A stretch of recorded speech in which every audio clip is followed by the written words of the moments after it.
स्वागत आहे माझ्या चॅनलवर आणि तुम्हा सर्वांना नवरात्रीच्या खूप खूप शुभेच्छा। हॅपी नवरात्री।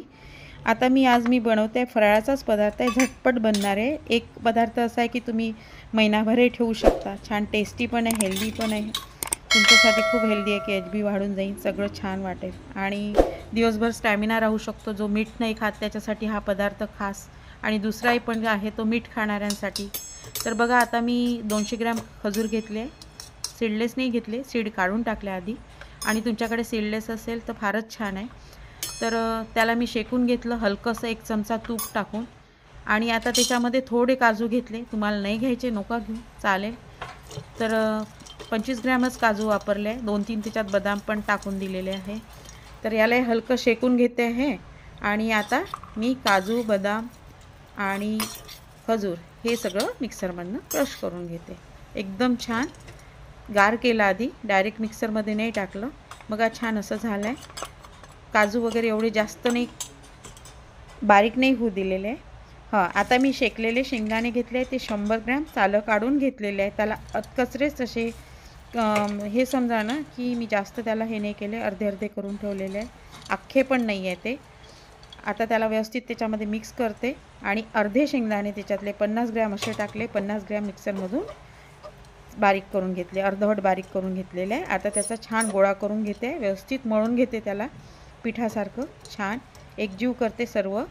आणि बघा आता खसखस घेतलेली आहे, थोडी खसखस मी त्या याच्यावर टाकून देते आहे। तुम्ही खसखस शेकून मी ठेवून देत असते फ्रीजमध्ये, तीच खसखस आहे माझी। तर बघा तुम्ही शेकून घ्या, थोडी हलकी थंडी होऊ द्या, म्हणजे ती खाताना अशी छान तोंडामध्ये क्रंचीशी लागते।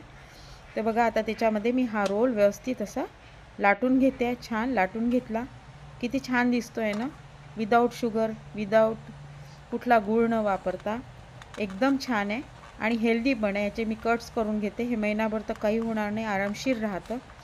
आणि 9 दिवस नवरात्रात सकाळी सकाळी एक जरी तुकडा खाल्ला उपवासवाल्यांनी तर छानच आहे। याच्या बघा आता मी हे लावून घेते। याच्यानंतर आता मी जे दुसरी रेसिपी केली आहे ती पण मी तुम्हाला सांगते। आता मी हे पूर्ण कट करून घेतले। आता बघा मी 1 वाटी साबुदाणा, शेकलेला साबुदाणा मी भिजून घेतलेला आहे, थोडं दूध आणि थोडं पाणी घेऊन त्याला भिजू दिले। 2 तास भिजलेला साबुदाणा आहे, त्याच्यामध्ये अर्धी वाटी दही टाकलं आहे, आंबट दही नाही, साधं दही आहे अगदी। आणि त्याच्यामध्ये बारीक कट केलेल्या हिरव्या मिरच्या, तसंच अर्धी वाटी थोडेसे शेंगदाणे ज्याचे सालं काढून घेतले। आता मी याच्यासाठी छोटंसा 1 चमचा तूप घेऊन तडका तयार करते आहे, मीठ प्रमाणानुसार। मीठ कुठलं साधं पण टाकू शकता, तुम्ही जे उपासाला खाता ते पण टाकू शकता।